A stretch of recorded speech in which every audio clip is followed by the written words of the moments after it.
Welcome to learning butterflies Tamil. ஒரு காட்டுல மீனு டீனு அப்படின்னு 2 பூனை இருந்துச்சு. டேய் மீனு, என்னடா இன்னைக்கு ரொம்ப பசிக்குது? ஆமாண்டா, இருடா, சூப்பரா ஒரு தோசை மனம் எங்கிருந்தோ வருது.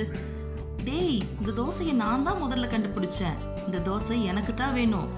இல்ல இல்ல, இந்த தோசைய நான் தான் முதல்ல கண்டுபிடிச்சேன். இந்த தோசை எனக்கு தான் வேணும். இல்ல, இது என்னோடது. நீ இதுல ஒரு வாய் கூட சாப்பிடக்கூடாது. இல்ல, இந்த தோசை முழுவதுமே எனக்கு தான். நீ இதுல ஒரு வாய் கூட சாப்பிடக்கூடாது அப்படின்னு 2 பூனையும் திடீர்னு பயங்கரமா ஆக்ரோஷமா சண்டை போட ஆரம்பிச்சிட்டாங்க. அங்க இருக்கிற பறவைகள் எல்லாம் கூட ரொம்ப பயந்துருச்சு. கடைசியில இதுக்கு போட்டிருக்கிற சண்டைய தூரத்துல இருந்து ஒரு குறும்புக்கார குரங்கு பார்த்துட்டு இருந்துச்சு. டேய், என்னடா இப்படி சண்டை போடுறீங்க? இருங்க, உங்க பிரச்சனைய நான் தீர்த்து வைக்கிறேன்னு சொல்லிட்டு அது தோசைய 2 பாகமா பிரிச்சுது. ஆனா அதுல ஒரு பாகம் பெருசா இருக்கே, இரு அதை நான் சரி பண்றேன் அப்படின்னு சொல்லி ஒரு வாய் கடிச்சது. திரும்பவும் அடடா, இந்த பாகம் பெருசா இருக்கேன்னு ஒரு வாய் கடிச்சது.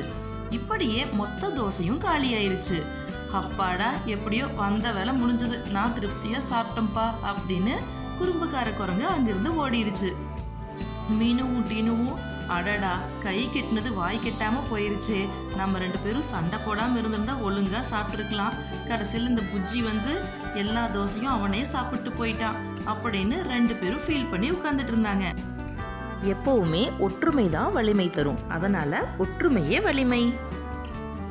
லேர்னிங் பட்டர்ஃப்ளை சேனல்ல சப்ஸ்கிரைப் பண்ணுங்க, லைக் பண்ணுங்க, கமெண்ட் பண்ணுங்க, ஷேர் பண்ணுங்க.